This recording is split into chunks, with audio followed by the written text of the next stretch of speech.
Let's talk today about unequal relations persisting between Nepal and India, two sovereign countries, for decades.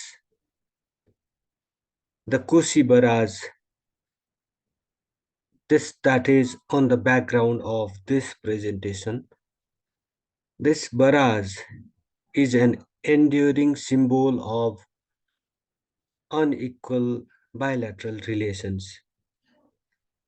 This barrage was constructed after the signing of a very controversial Kusi agreement between Nepal and India.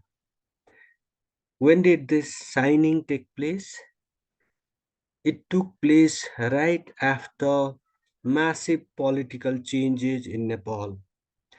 Changes made possible not only with popular support from Nepal but with also tacit support from India.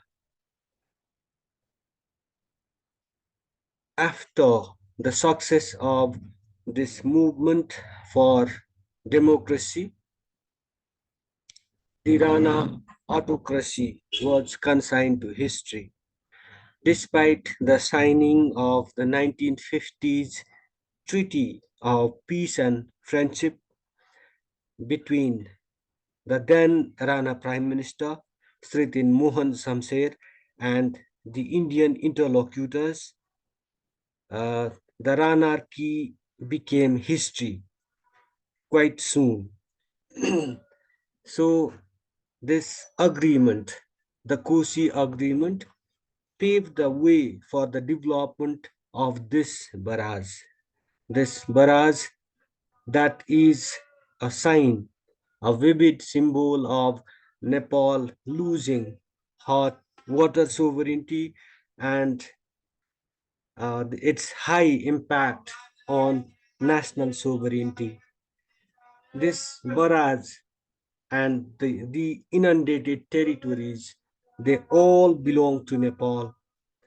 What's more, Nepali raw materials like cement, like sand and boulders were used for the construction of this massive barrage. Not only that, retired Gurkha servicemen were also mobilized for the construction of this barrage that inundated huge swathes of Nepali territories. Not only that, it had a massive impact on Nepal's water sovereignty. It has been affecting Nepal's water sovereignty for decades on end, as well as compromising Nepal's national sovereignty.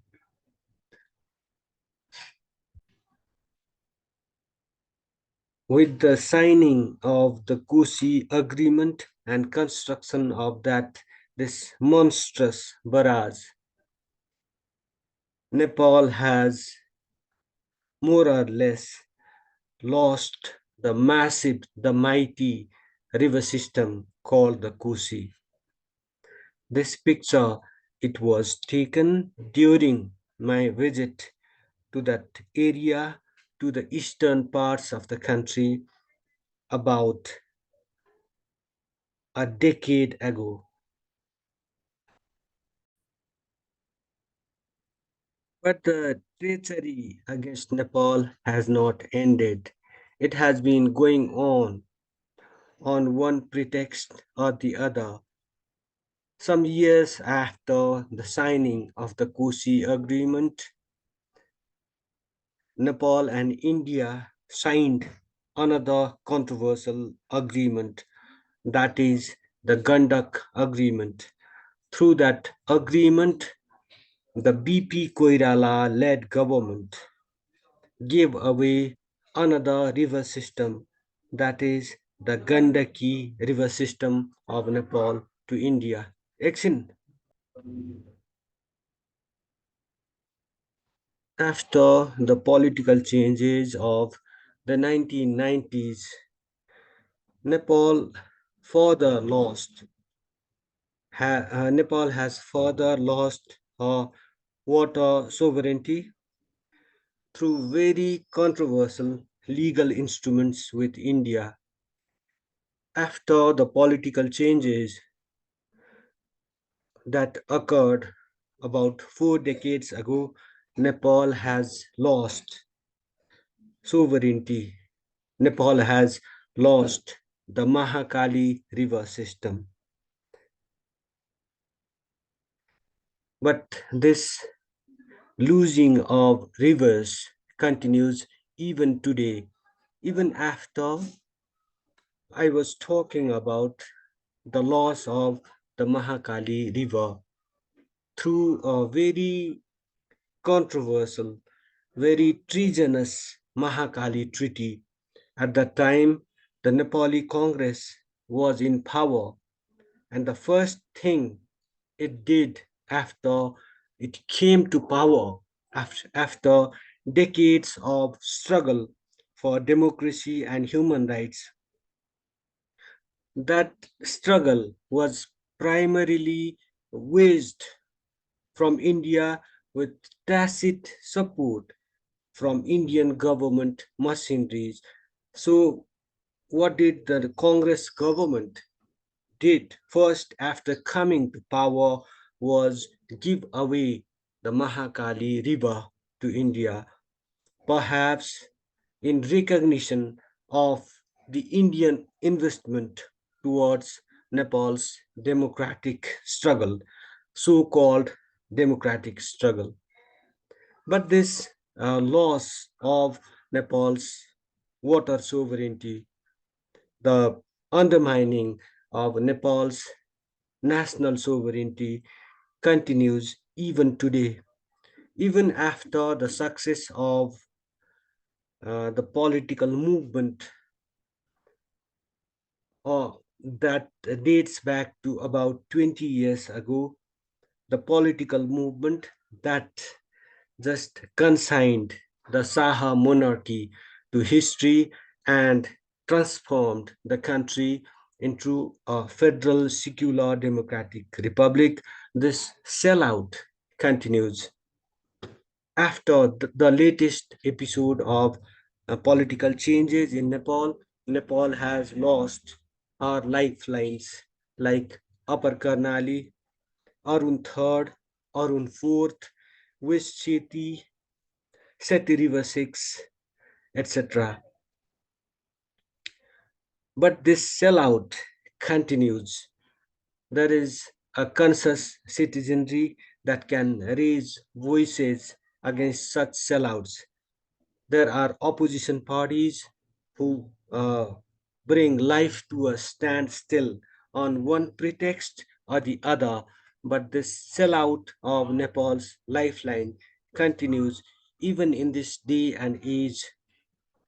During the visit of India's foreign secretary to Nepal, as I mean, during the visit of India's foreign secretary, foreign minister S. Jaisankar, Nepal and India signed a number of deals. These deals have again stoked up controversies as these deals continue to unravel. It is becoming increasingly clear that Nepal's political leadership and bureaucracy has again made self goals against Nepal on the home turf. Let's talk about these deals. Nepal and India have signed a deal for the trade of electricity, for the trade of green energy. What does this deal is all about? Let's talk about it. Through this deal, Nepal plans to export 10,000 megawatts of green energy, that is hydroelectricity generated by tapping the potentials of Nepal's rivers to India. But this deal is not as clear as it seems. This above of that 10,000 megawatt energy, Indian companies already have bagged projects totaling projects with an installed capacity of about 5,000 megawatts. Given their reach to corridors of power, it is quite clear that they can just bag more lucrative projects in Nepal thanks to a spineless political leadership and bureaucracy and a visionless political leadership and bureaucracy.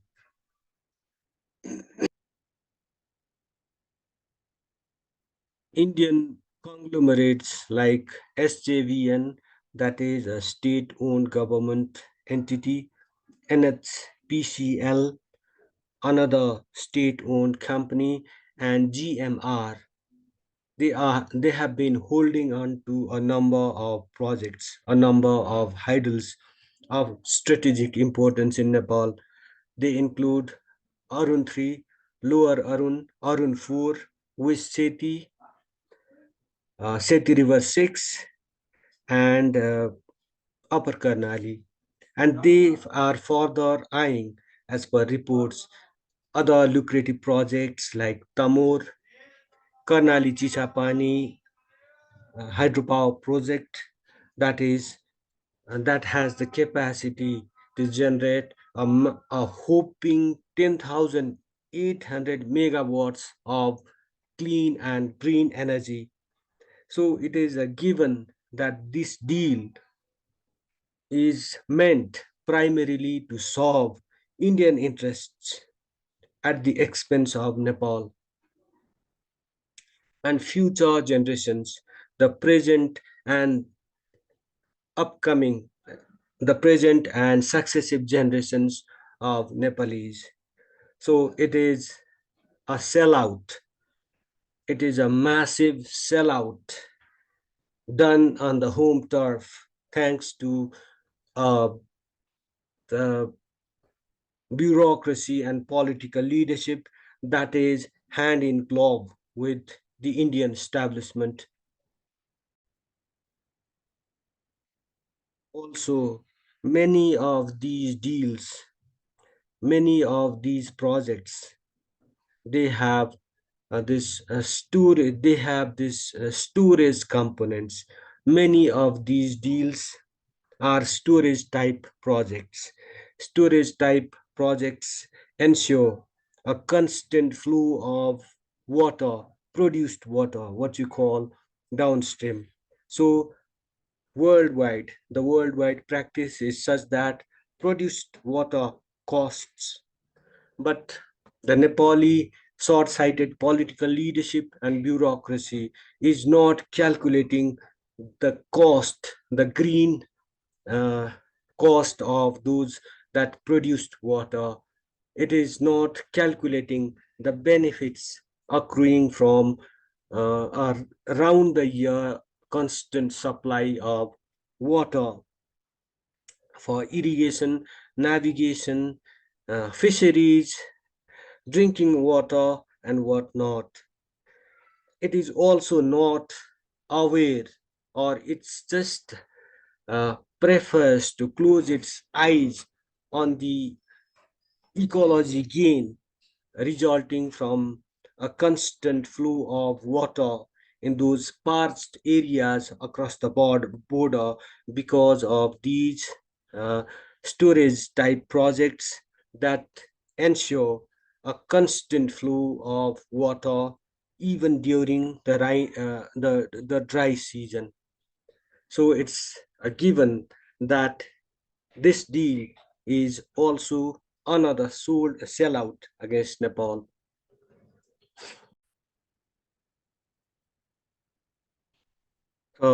Some of the opposition parties have begun raising their voices against this deal, against this sellout. They are also raising voices against another deal that allows India to invest directly in what it calls high impact community development projects.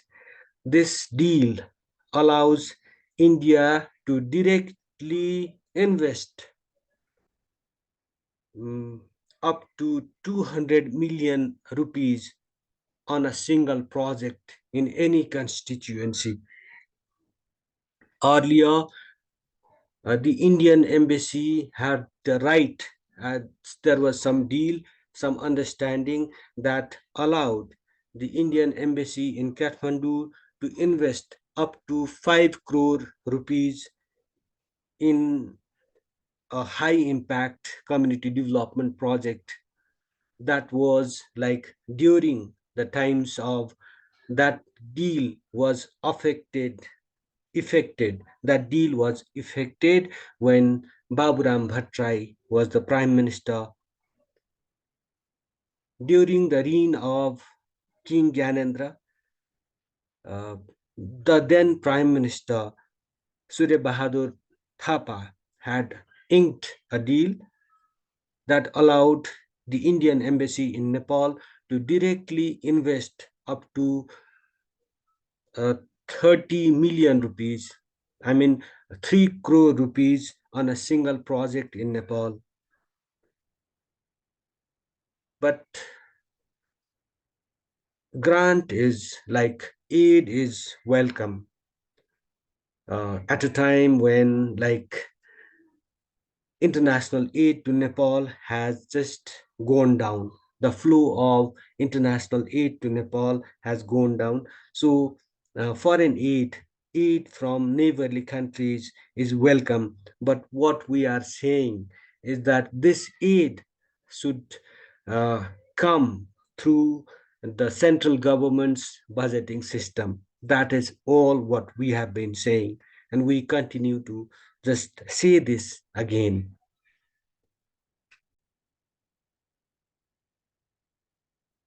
Vis-a-vis relations with India, Nepal has some concerns. Like even as we produce this presentation, there are reports of like India's security personnel barring Nepal from constructing a part of the postal highway in Dang district. They point out that they claim that the territory belongs to Nepal. Earlier, there was no uh, such dispute on that stretch of land, but a new dispute has surfaced. But this is not the only dispute between Nepal and India. India has been occupying about 400 square kilometers of Nepal's territories in Kalapani, Lipu Lake, and Limpiadhura. It has been like occupying hectares, thousands of hectares of land in Susta along the Narayani border. Then there are reported encroachments, occupation of Nepali territories in Pasupatinagar, Maheshpur, Kanchanpur, and many other areas. Nepal was expected to raise these issues, these border disputes, during the meeting between India's foreign minister S. Jaishankar and Nepali officials, but it appears that it kept mum on this issue. There was another issue that Nepal has been raising for quite some time. This is what we call Nepal has been asking India to provide new air routes so that it could operationalize the Gautam Buddha International Airport in Bhairahava and another to be constructed Nijgarh Airport in Bara. But the Indian officials, they just were non-committal. They just turned down Nepal's request. while we just heeded every concern coming from the Indian side. The Indian officials just rejected our requests. This proves that they are not giving due importance to Nepal's concerns, while we just continue to heed to every concern coming from the Indian side. There are voices against this Indian attitude. Also, India's Foreign Minister Jaishankar also objected to the visit of a Chinese delegation that was coincidentally in Kathmandu when Jaishankar was in Nepal.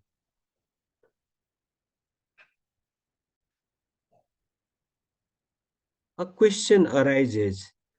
Jaishankar is an ace diplomat.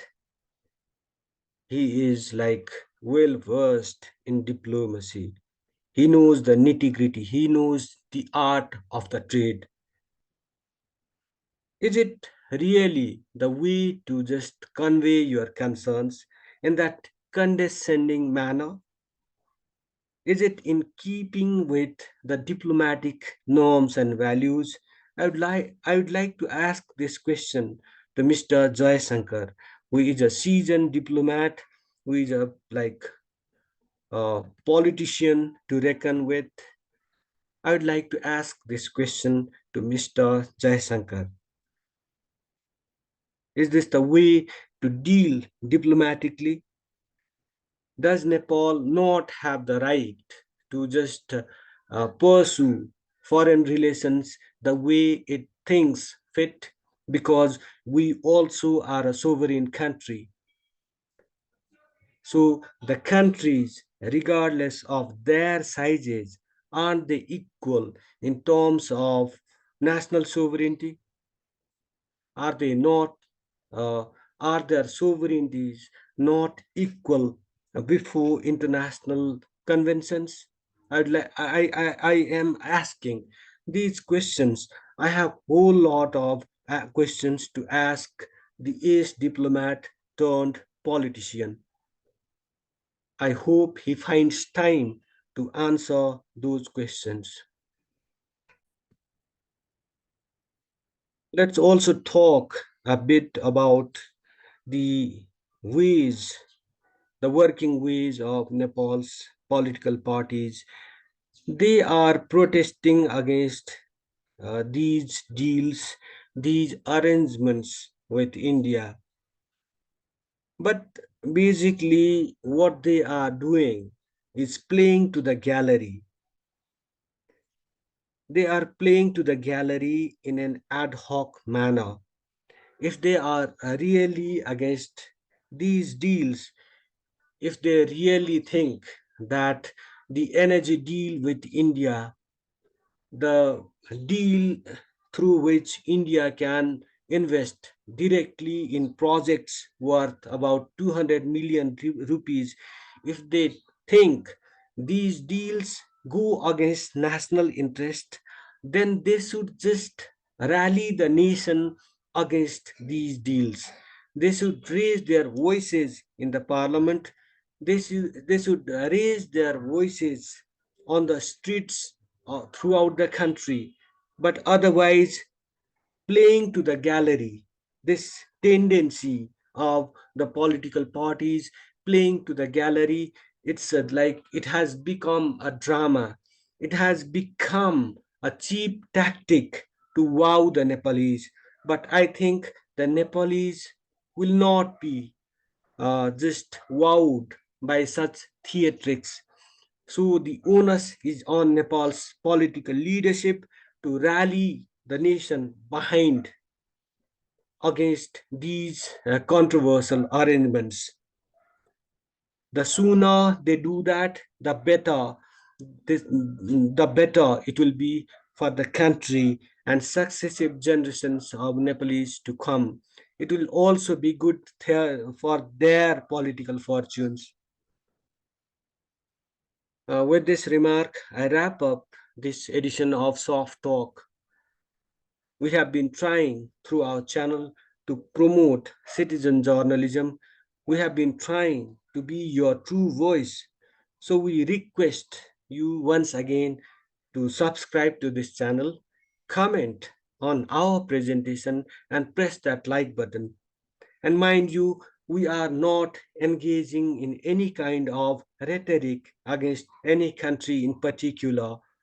We are very serious about protecting our national interests, and this channel, come hell or high water, will do every bit to promote and protect national interest. Thank you for watching. Thank you for listening.